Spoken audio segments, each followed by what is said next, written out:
Crystal Stokes here with Get Stoked, a podcast with real and raw conversations with leaders of all types, business owners, managers, executives, and more. Get stoked by their honest and insightful stories and key takeaways that you can use to improve your leadership abilities. Now, if you find this podcast helpful, please subscribe and share it with others. Your support and feedback really makes a difference. Now, without further ado, let's dive in.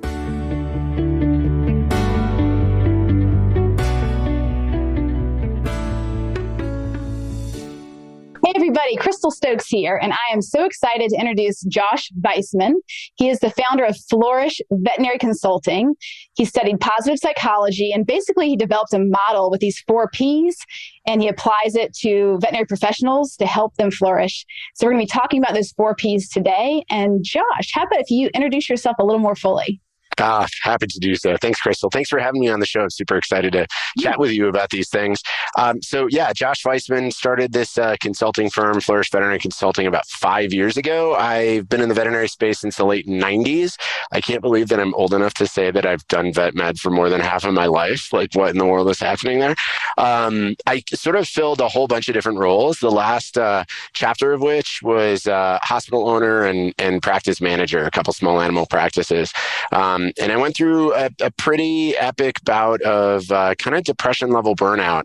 And that was a pretty shocking experience to find myself in. And it made me realize kind of a few different things about the vet profession. But I ended up stepping away for a little while and sort of recollecting myself, and I couldn't stay away from veterinary medicine. So came back in this new iteration, created this consulting firm with basically the sole purpose of kind of taking the science of human thriving, what does science tell us, actually contributes to that experience in an organizational context, and translating that in the way that hopefully veterinary professionals can use, so that together we can cultivate these environments in which professional and personal thriving is actually possible at work. I have this crazy idea that, we spend so much time at work and doing work-related things, whether we're physically there or not. Work should maybe actually contribute to our sense of well-being and thriving in our life. So I'm kind of on a mission to help us do that in the veterinary space. What a novel idea. Yeah, right? I know. Yeah, I agree. You think about the pie chart of our life, and how big of a chunk of that pie chart is spent working or thinking about work. I can't tell you how many, people in the veterinary field I speak to who say, when I'm at home, I'm thinking about that patient or that client or my team. We take it home with us. So wouldn't it be wonderful if we could feel a sense of well-being in that giant pie chart chunk? Yeah.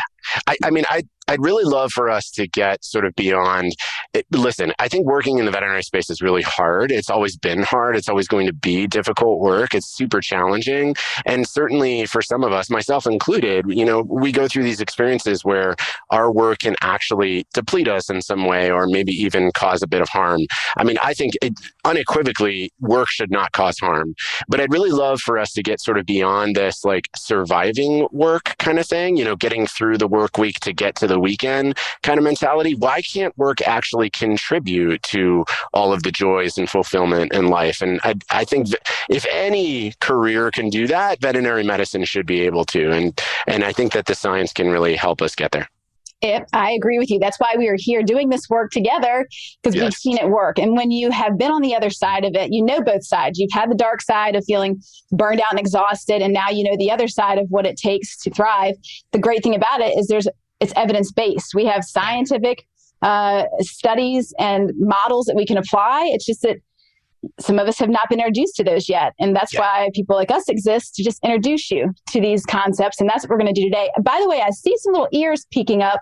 Who's this? This would be Kitters. Kitters never misses an opportunity to be involved in a Zoom call. So there she is, purring away. Her butt is partially on the keyboard. So we'll see, kind of how camera and mutes and all that kind of stuff goes today. We'll blame it all on the cat. Always on the cat. Awesome. So Josh, where should we dive in? Do you want to introduce the 4 Ps? Sure. Yeah, absolutely. Happy to. So, when when I conceived of this idea, this consulting firm, I went back to school and went through a master's program in applied positive psychology and coaching psychology. And when you go, I always kind of share this with people and folks who have been involved in positive psychology, like you, Crystal. I'm sure this will resonate. You get pulled to this area of study, and certainly, it's kind of energizing to know that it's evidence-based. As Dr. Kim Cameron from the University of Michigan sometimes talks about it. It's grandma's advice with empirical evidence. And so it's nice to kind of put those two things together. And then you start getting into the science, and man, you're pulled in 5,000 different directions. There's so many different rabbit holes and different things that you can get, different directions you can get pulled in, different areas of study. You think it's just positive psychology, but then it turns out to be, the science of human motivation and change management and appreciative inquiry and like all these other things. And you're like, oh my God, I need to learn all the things. So I went through that phase, and in doing that, some themes kept emerging. And to me, it seemed like there were kind of 4 common characteristics that seemed to really tie into this idea of workplace thriving and actual, professional fulfillment. And so those 4 things, I condensed them down to, I will admit it's somewhat forced, but I condense them down to 4 phrases or words that all start with the letter P. So those are psychological safety, purpose, path, and partnership. And I'm certainly happy to explain a bit more about each one of those things. Mm-hmm. But the one that really stands out to me, I think, the purpose, path, and partnership, when I describe those, most people kind of get that really quickly. Psychological safety is a particularly fun one for me. It was not a concept that I knew anything about prior to 5 years ago. And understanding it now, I can see how just utterly essential it is to the success of any team. Mm-hmm. And I don't just mean success in outcomes, some of those tangible objective outcomes that we're after, performance metrics, things like that, but just their ability to actually function well together and to connect in meaningful ways and to achieve the kind of meaningful purpose and sense of mattering that contributes to our sense of thriving. In the absence of psychological safety, it's not possible. So when you said, like, one of the cool things about the work that you and I both do is we get to introduce these kinds of things, I got to tell you, I stand up in front of audiences all the time. Last week, I was in front of a group doing a keynote in Chicago. Probably 300-400 people in the room from the veterinary and animal welfare space. And this happens every single time. I get to the concept of psychological safety and I ask, raise your hands if you've heard that phrase before today. And in this room of hundreds of people, 2 people raise their hands. So that's really exciting because we get to bring this to them in a way that resonates and in a way that they can use. So that's why I always start with the psychological safety. I get like the tingles with excitement about this topic. Our paths are very similar, but also a little different, where you studied positive psychology and I studied counseling and clinical psychology.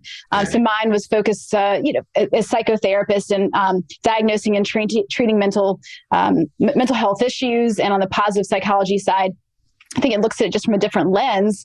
But in my postgraduate training, I loved learning more about positive psychology. And this whole thing around psychological safety, I find it to be fundamental to the beginning of the process. It's like the foundation upon which everything is built.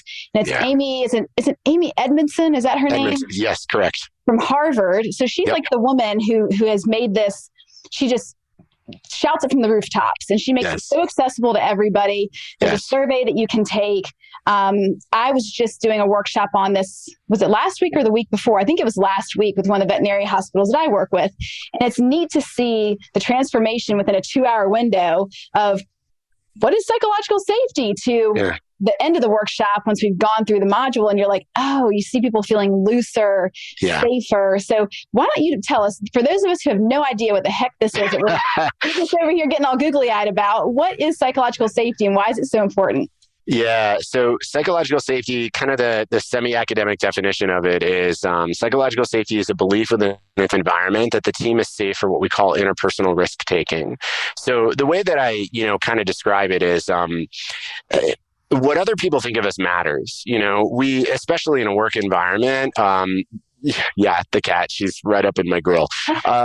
What other people think of us matters. We want to make a good impression. Nobody wakes up. Nobody, literally, there's not a person in this profession that wakes up in the morning that thinks, man, I cannot wait to get to the hospital today to completely screw up everything I do, contribute to the failure of the team around me, and look like an incompetent fool. Nobody thinks that. We all, if you're asked, would report the exact opposite. Every single person that works in the veterinary space comes into the practice on some level, whether it's conscious or subconscious, hoping that we look competent, capable, and a positive contributing member of the team. That's what we want, because when we appear that way to others and we get feedback that shows that contributes to our sense of belongingness, that contributes to our sense of connectedness, that makes us feel as if we matter. And these are all essential elements for thriving. So psychological safety, like you said, it's at the foundation of that. If we are overwhelmingly concerned with what others think of us, we're in a protective state that, there's a narrowing effect. It's sort of like a mild state of anxiety at work all day. Ooh, better be careful about who sees what. Don't speak up because you don't know how people will respond. Oh man, I kind of screwed that up, but nobody was watching. It's not that big a deal. I'll figure it out. Gosh, I've got a question. We just talked about this new policy of how we're scheduling new clients, but I don't really get it. But everybody else seems to get it. I'll just stumble my way through, right? That's what happens when psychological safety is not present. I think the best way that I can think of it to describe it in terms of, I like to use metaphors a lot. If we think of like the workspace kind of like a garden, psychological safety is the fertile soil in which the garden grows. If you don't have good soil to start, it's almost impossible to grow a highly effective, high-performing team. And so that's what psychological safety is. I think one of the coolest things, I'd be willing to bet that you have experiences like this with the teams that you work with.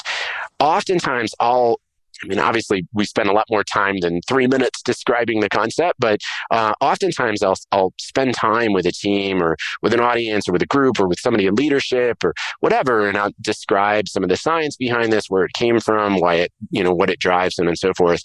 And a lot of times the response that I'll get is something akin to, that makes total sense. I've just never had the language to describe it before. And that's really what we're doing, is we're giving language to a concept that people know. So to make it a little bit more tangible, especially for decision makers and people in leadership, psychological safety has a direct correlation to all sorts of performance outcomes that we're after.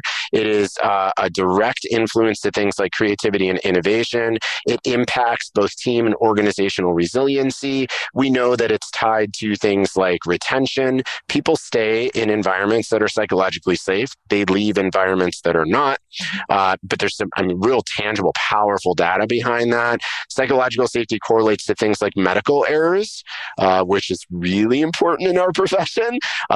For instance, using some of the research from Gallup, the average organization will have about a 3 in 10 response rate in the positive to, do you feel like you have a voice on your team? Do you feel like your opinion matters to the people around you? That's one sort of way to get a pulse check on the presence of psychological safety. Organizations that have double that rate, so 6 in 10 instead of 3 in 10, which is still not wonderful. 40% of the team that feel like, I don't know why I'd say anything. No one cares what I have to say. But whatever. So we've doubled it from the average. 40% fewer medical errors in those in healthcare organizations that have those improvements. So this is an essential item, both on the interpersonal, psychological side of things, and on just what we're trying to get done, in our hospitals. That you cannot reach the peak potential of a team if you're not actively, continually nurturing psychological safety. Agreed. And I'm thinking to throw more into this, if a person is listening to this wondering, how do I know if we have psychological safety or not? I would say some red flags that would point to the fact that you don't have it would be just that typical kind of toxic work culture that we envision, where people feel like they're walking on eggshells. Generally, there's this energy of anxiety and fear. Yep. People don't have each other's back. There can be triangulation or gossiping, bullying. Yeah. Any of those things that are going on, or you notice a lack of performance where people feel apathetic. Why bother trying? All of those are obvious indicators that psychological safety has not been built. Whereas with people, when they come in and they feel at ease and they can show up as themselves, they can advocate for themselves and be heard, it changes the whole culture starts to shift. So I think that if you can speak to that at all too, anything that you see that may be indicators that psychological safety is lacking on a team?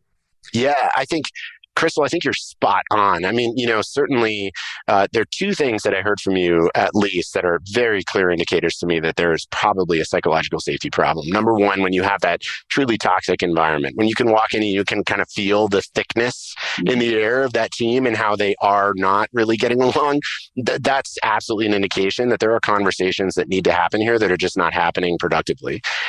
You also talked about, you used the word like triangulation. To me, I heard a little bit of siloing. That can also be an indication. It's such a common thing you hear in vet hospitals, that front versus the back thing. Oh, right? Yeah. Or departments too, like my department versus their department. Yeah. Totally. Right. Like, surgery versus ER. Yeah, 100%. And that's typically an indication that on a global level, psychological safety is probably lacking a bit, that siloing. Interestingly enough, when I talk about this in depth with people, some of the pushback that you sometimes get, you've probably run into this too. That word safety feels very soft, and it can come across as this like kind of woo-woo kind of thing, and people are like, so what you're saying is we just need to like build an environment where everybody's happy and BFFs. And actually, no, that in some ways is also antithesis to psychological safety. If you have an environment where there's no productive tension, where there's no like intellectual drive to improve, to get better, where people are not actually having those conversations around, Crystal, like I know that you're capable of so much. I see the potential you have, and I believe in you. I want to see you get there. And you know what? Actually, recently you've been falling a bit short. Can we talk about what's holding you back and how we can help you get past that? That's a conversation that has to happen and can't happen in the absence of psychological safety. So sometimes you get this like false sense of everything is like hunky-dory and nice and cozy in here. And that's in some ways a form of apathy that's not really conducive to psychological safety.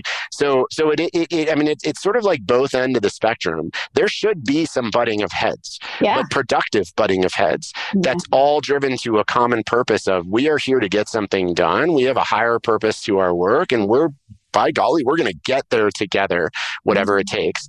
I think Brene Brown has probably one of the best statements for this that I've ever heard. In a psychologically safe environment, you've got a collective belief in which it is better to get it right than to be right.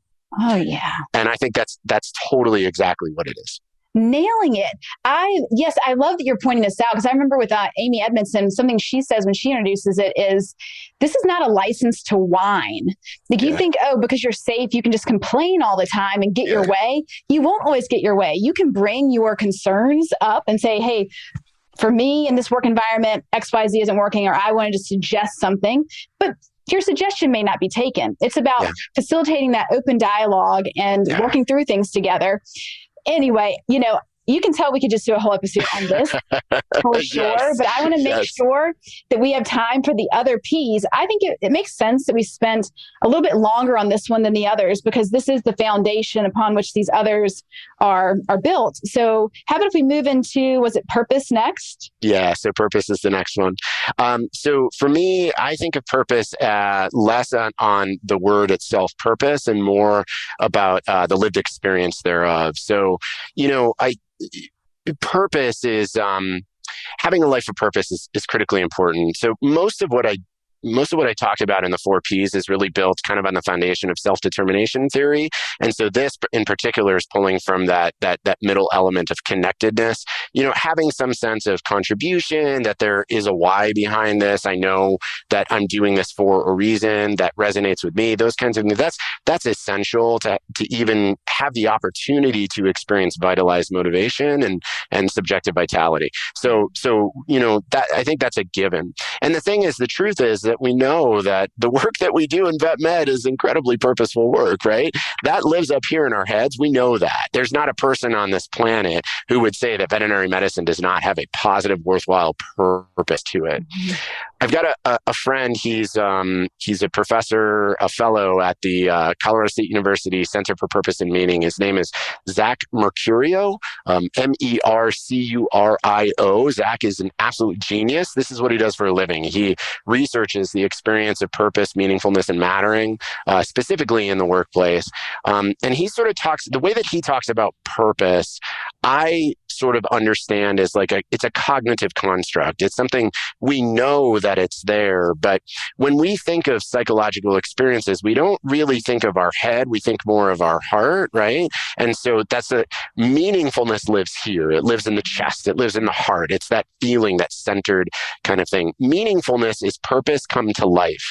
And the thing is you can do deeply purposeful work and never actually experience the meaningfulness of it. Mm-hmm. In fact, that's often what happens in our profession. The why and the what are so closely intertwined, and that pulls us to come do the work. But then as we do the work, day after day after day after day, the what starts to take over, and a gap starts to open up between the why and the what. Mm-hmm. And the what, the why just becomes what we do each and every day, and you become almost inoculated to it. So we need meaningfulness to get that experience back. So meaningfulness is doing something that feels purposeful, but where you can see the positive, impactful contribution thereof. Where you're doing purposeful work, and then you actually get to see sort of like a little bit of the significance of it. A client, like, an example I'll often use when I describe this. Everybody's had a day like this in a veterinary hospital. You walk into the hospital and it's just utter chaos. You're down 2 technicians, 3 emergencies come walking through the door. It's total insanity all day long. You finally get done with like a 12, 13, 14-hour shift. You collapse into your chair in front of your computer, and that's when you discover that your bladder is the size of a basketball because you haven't freaking peed all day long, right? I mean, you're like physically depleted, emotionally obliterated, like you're just done with this day. The thought of getting up from the chair and going to the bathroom is overwhelming. And then you look on your desk and you see there's like a stack of mail that somebody's dropped off, and the top thing looks like a greeting card, and you open it up, and sure enough, it's like a handwritten note of gratitude. Oh, there's your beautiful kitty. Oh, look, we're the same. Look just alike. We're the same. Yeah, look. We're sisters. Yeah. So you open this card and you see it's like a beautifully written, handwritten note of gratitude from one of your clients, like something you did for them last week that probably was, again, just the thing you do. It's another day at the office, right? But it made a difference to them enough so that they went and bought a card, hand wrote a note, and mailed it to you. So you've just had this horrible day, but now you read this card. How do you feel? You feel a little bit more awake, a little more alive, a little more energized. Like maybe today was actually kind of worth it, right? Mm-hmm. That's meaningfulness. That's what meaningfulness gives us. So all day you did very purposeful work. Veterinary medicine is incredibly purposeful work, but you didn't feel the purpose of it till you read that card. That's just one way that meaningfulness can come alive. So we know that leaders, especially people in leadership position, have this unbelievable opportunity to enable and activate meaningfulness for people with very small little things. I mean, it doesn't really take like a major effort. We also know that one of the key drivers of meaningfulness is the experience of interpersonal mattering. So knowing that you're seen, you're valued, and that you're relied upon, you're needed in some way, drives a large portion of that experience of meaningfulness. So the purpose pillar is about talking about some of the science behind that and teaching leaders, how do we just help people feel like they matter and what they do matters? Because the truth is, everybody that works around us matters, and everything they do every day matters. And we know that mattering is a conduit to meaningfulness. So let's just start showing them. You matter to me, and here's why. This is what you did today mattered, and here's why. And then we can activate meaningfulness, which enlivens this experience of purpose. I really appreciate too how the work you do is just teaching people how to do it, because we can grasp it up here, but it's getting it cognitively or intellectually is different than actually putting it into action with your team. Now, for sake of time, let's go ahead and weave this into the next step, which would be the pillar of path. So path for me is really about accomplishment and achievement. This is driven in large part by that self-determination theory model, but also a little bit of the PERMA model for psychological well-being. We know that one of the greatest contributors to the experience of well-being is that I'm actually achieving something. I'm growing. I'm working towards mastery. A little better version of myself today than it was yesterday. I just function now on the assumption that there's every single person that comes to work wants to achieve things. They want to do good work. Sometimes it doesn't look that way on the surface, but there's always something underneath that's blocking it. It's not because they're an apathetic, lazy human being who doesn't give a shit, pardon my language. It's because there's something that's preventing them from opening that up in that environment. That's just how I view things. So path is about how do we carve a path that makes it maximally possible for them to achieve things in a way that's meaningful to them. So when I talk about path, I'm talking about the kind of the three special ingredients that make that maximally possible: role clarity, autonomy, and resources. Really just having a good understanding of what's actually expected of me is an incredibly important thing. We talk a lot in vet med about accountability. We got to hold people accountable. You can't expect someone to be accountable to something that they don't know they were accountable for. So we have to start with role clarity and really good, vivid understanding. And that doesn't mean, well, I told you that. That means, what did you hear me say? What did you take away from that? What do you think you're supposed to be doing today? What would you like to be doing today? That's where role clarity really comes from. The second thing is autonomy. No human being can thrive in an environment where they feel entirely coerced. There's not a person on the planet who really loves being micromanaged. That's because our core human need is to feel autonomous. Every human being has to feel like they're somehow the captain of their own ship. So how do we give people a meaningful sense of control over how to achieve the expectations we've set for them? Mm-hmm. If you have role clarity, Crystal, this is what I need from you, and this is when I need it done. Is that something you think you can achieve? Great. Awesome. I want you to know, here are the tools that are available for you. I'm here to support you when you need it. Come to me with any questions. Now Crystal can feel empowered. Mm-hmm. And empowerment has to, it is absolutely an antecedent to accountability. No one who feels disempowered is ever going to appear accountable to anything. We have to empower people to get to accountability. Of course, if I do that and then I disappear off the face of the earth and I don't have the tools and resources in place for you to succeed, all motivation is gone. Mm-hmm. So we also have to make sure that those tools are available, both objective, the tangible things, right? If I expect you to do 15 neuters in a day, I better have enough equipment for you to do 15 neuters in a day, probably enough support staff, the facility, an anesthesia machine might help, all of these things, right? Those are the tangible, objective things, but also the intangible, the subjective stuff. It's good to know that you've got a team behind you that can support you and actually achieving that goal. It's good to know that if you stumble or fall, I'm not going to come screaming and hollering at you, or that you're going to, you've got somebody to bounce ideas off of. Those are all resources too. So when we've got role clarity, autonomy, meaningful control, and the resources, now you've got somebody who can fully feel empowered. They can take the path to success and achievement. I love this because I often see, and I bet you see this as well, that in the veterinary profession, especially now, at least where I am here in California, but I know it's everywhere because I'm speaking with vets all over the country, that there's this real shortage in staff, doctors, technicians. And so sometimes a person is onboarded and there's we don't even have time to train you. Just throw them the deep end, and then somehow through osmosis, they're learning. So I think that you highlighting the importance of path and really being able to nurture each person's understanding of their role, the support that they have, the area where they can be in control and have that autonomy will really help even those new hires really start on the right foot. Yeah. 100%. I completely agree with you. I think you're spot on. Yeah. Interesting. And the last one would be, was it partnership? Partnership, yeah.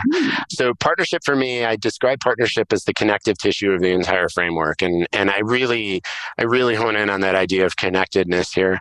As you know, all of us are hardwired for social connectedness. We need to feel some sense of inclusion, belonging, like we're a part of something. We matter to other human beings in meaningful ways. In fact, that's so critical that, I'm sure you've probably seen some of the fascinating neuroscience research where you put somebody in an fMRI machine brain. You look at their brain activity and you make them feel a sense of rejection. And then you look at what happens in the brain and it looks exactly like physical pain. That's how important connectedness is. We also know that one of the primary drivers of job satisfaction is how we rate the quality of the relationships we have at work. More so, some research suggests that that's actually more important than the work itself. That you can put another way, you can have two veterinary hospitals a mile apart from each other, same community, same clientele, same services, same size of team, same, kind of doctors, doing all the same stuff. But in one of them, the team gets along really well. They feel a sense of connectedness and belonging. And the other one, it's every man for themselves or every woman for themselves, whatever it might be. People will rate job satisfaction significantly higher in that first hospital than the second one. That's because relationships matter in powerful ways. So if that's true, well, then how does the relationship we have with our leader or our boss matter? Well, some research, some really neat research done by McKinsey suggests that 86% of the variance in how we score the quality of the relationships generally, globally, that we have at work, 86% of the variance in that score is determined by how we rate the quality of the relationship we have with our boss. So that's what partnership is. Partnership is about developing a high quality relationship with the people you intend to lead. No one will be at their best, do their best, or feel their best at work if they do not first feel like the person who is expecting things of them actually cares about them as a human being. That's solid. Thank you. Yeah. I agree. Yes. And as a leader too, I can imagine listening to this. And let's say I own a hospital, or I am maybe the office manager of a hospital. I encounter a lot this feeling of imposter syndrome. Like, I'm in this position of authority, but sometimes I don't know what to do. And there's this overwhelming sense of technical skills to learn. But what we forget is that what you're naming here is just that the personal part, the connection from the heart, being authentic, really being able to truly connect human to human, that we're here to do some important work, is so foundational. And it's something that I think is not, it's not top of mind. It's something that sort of hangs out in the background, but it's so fundamental. I completely agree. I will tell you, having spent the last few years just soaking in this material and talking about these things, I think this is probably, for me, one of the more poignant ways that I can describe it. You saw our cat. We also have 2 dogs, plus the foster dog that we've got here right now. We've got 3 parrots. We keep bees. There's lots of animals here. Veterinary care is something that we have to pursue a lot. I will always, if I have the choice, if there are 2 hospitals that I can bring one of my pets to, and one of them has the newest, latest, and greatest equipment and all the best doctors with all of the letters behind their name, and the other one is an old rinky-dinky place, but that team actually cares about each other and gets along well, I will always take my animal to that hospital first, because I guarantee you that they are doing significantly better work in a more meaningful and impactful way than the hospital with all the glitz and glam that nobody gets along. Oh, I hear you.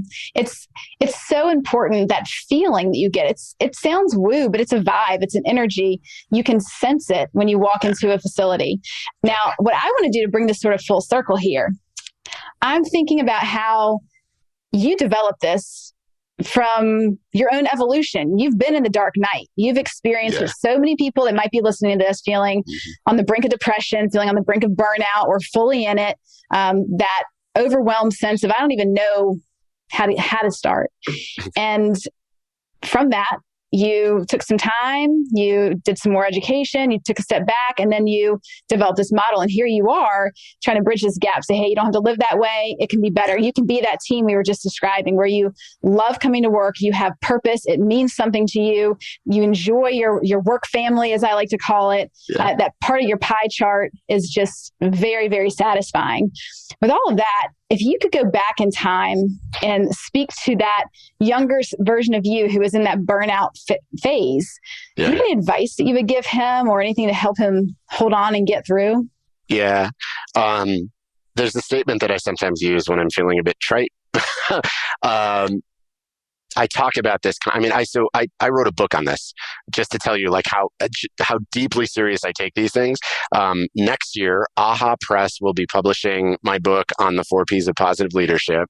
It is currently in its current iteration, almost 350 pages of material. It's a lot of stuff. There's like, I don't know, maybe 200 citations in there. There's a whole bunch of material in there. So sometimes I'll joke with people and I say, the truth is I don't really have to spend all the explaining this to you. The foundation of the framework is 2 sentences. Other people matter. Leadership is relationships. That's it. If I could go back to the me from 10 or 15 years ago when I was really just starting to get into hospital ownership and practice management and all of these kind of like higher level leadership positions, I would smack that guy upside the head and say, it doesn't matter how smart you are. It doesn't matter what KPIs you track. It doesn't matter what kind of metrics or calculators or Excel spreadsheets. None of that matters in the long term as much as other people matter. Leadership is relationships. If you develop high quality relationships with the people around you and show them that they matter, they will do magical things and the outcomes will come. Oh, wonderful. I'm listening to a book right now, book on tape. It's B 2.0 by Jim. I'm looking at the book over there because I also have the print copy, Jim Collins. And I think that they're at maybe Stanford. So these are the people that are so influential in the space of businesses and development of leadership capacities. And the book is so full of the importance of the connection and the relationship. It's B 2.0? BE, and I think that stands for something like maybe beyond entrepreneurship or something like that. But B 2.0 is the second version of this book. And it's just beautifully done. I think that everybody's waking up to this concept. It's becoming more mainstream. It's not new. It's been out there for a long time, but now we're just starting to emphasize it more. I think it's gaining more and more visibility and traction thanks to people like you that are doing this work and getting out there and speaking at conferences, writing about it, making it more visible. I want to ask you one more rapid fire question before we wrap up today, if you don't mind, because I'm just burning with curiosity. For a guy like you that studies positive psychology and you focus on wellness and how to flourish, do you have any self-care like habits or routines to help keep you at your best? Yeah. So one of the lessons that I've learned over the past 5 years, which has been a very fascinating experience for me, is that it is 100% possible to work less and do more. So I guess what I'm saying from that is that give yourself a break. Set some real boundaries. Don't feel like you always have to be doing things. I'm actually incredibly proud of this, so I'm going to brag. I'm going to humble brag a little bit about it on here. I have this firm now. It's my company, and we have employees now, and so now I have to be thinking about like a lot of the things that I, profess and try and encourage the community to embrace. And so this idea of wellness and well-being, and so what we decided to do when I've got an amazing human being, Tess. Tess did primarily on a contract basis for a little over a year. She did some administrative and sort of strategic work for me. She's now an employee. Tess is the kind of person who any organization would be absolutely through the roof elated to have as their CEO. She's really pretty amazing. So when we were talking about converting to W-2s and having payroll and bringing on employees and stuff, we talked a lot about things like, time off, and that's really important. And it's something we struggle with in this profession, generally speaking, and we wanted to take it seriously. My first pitch was, well, why don't we do unlimited time off? Let's just trust adult human beings to take the time that they need, and they can take as much as they want. They don't have to feel pigeonholed or limited. Conceptually, I thought, what a great idea. Tess showed me that actually a lot of the research suggests that in organizations that adopt an unlimited time off policy, people take less time off. And that's the exact opposite of what I wanted to see. So what we decided to do was have a standard PTO policy, but on top of it, we're having 2 shutdown weeks. So next week, Flourish Veterinary Consulting will be shut down. Slack will be off. We will all have out of office. There is nothing on the calendar. None of us will be working. Anybody who contacts us will get a message that says, we take well-being seriously here. We think everybody should. Part of that is taking time away from work. And so we've closed down the company for the week. Everybody gets paid. Nobody's doing any work. Finding ways to do those kinds of things for myself over the last few years and now build it into the organization has really been life-changing. I got to tell you, I work fewer hours now overall than I ever did as a hospital owner, and I am way more productive and way happier. Oh, yeah. I agree with you 1,000%. There's a consultant that I know who he does every third month off. And everybody knows and it's taken time to get there, but he loves it. It's a whole month. He is completely MIA. You cannot reach this person. It's a beautiful thing. And I think that this is where coaches really shine, is that learning how to make the list of stop doing, keep doing, and kind of tweak. And there's so much that can go on that stop doing list that really does not move anything forward, that is not as fulfilling, and can delegate it out. That is critical. And I'd like to highlight a Hidden Brain episode that just came out. I love Hidden Brain. They recently, right? We're such nerds. They just did an episode that was on doing less, like cutting things out, the art of less, because we usually think if there's a problem, what more do I need to do to fix it? Or if I'm trying to improve this company's culture or whatever, more, throwing the kitchen sink at it. Sometimes it's about eliminating things and doing less that is the best solution. So we can leave off on that note. I hope people can explore some of these concepts we've talked about today. You know, Josh, I feel like we could talk for hours on these topics. It's so fun seeing you, seeing your kitty, and hearing more about your work. Do you mind telling us, for those who want to get in touch with you or want to learn more, what's the best way for them to contact you? Yeah, so our website is super simple. It's just flourish.vet, flourish.vet. We're on Facebook. We're on Instagram. Flourish is also on LinkedIn. I'm pretty active personally on LinkedIn. Those are all great places to, to find more about what we do and the services we provide and how we support the community. And then I'm out on the speaking circuit constantly. So, at most of the major conferences, local and regional events, things like that too. Excellent. So now you all know how to reach Josh. Don't reach him next week because he's going to be out, right? Yes. Josh, it's been such a pleasure. Thank you for taking the time to speak with me today. Oh my God, this has been delightful. Your energy and verve is inspiring and energizing. So thank you. Thanks, Josh. Thank you for joining me today. I hope that you feel stoked after listening to this episode. And as always, I would love to hear your comments and feedback. Is there a topic that you want to know more about? Please let me know. And thank you again for subscribing and sharing your favorite episodes with others. It really means a lot.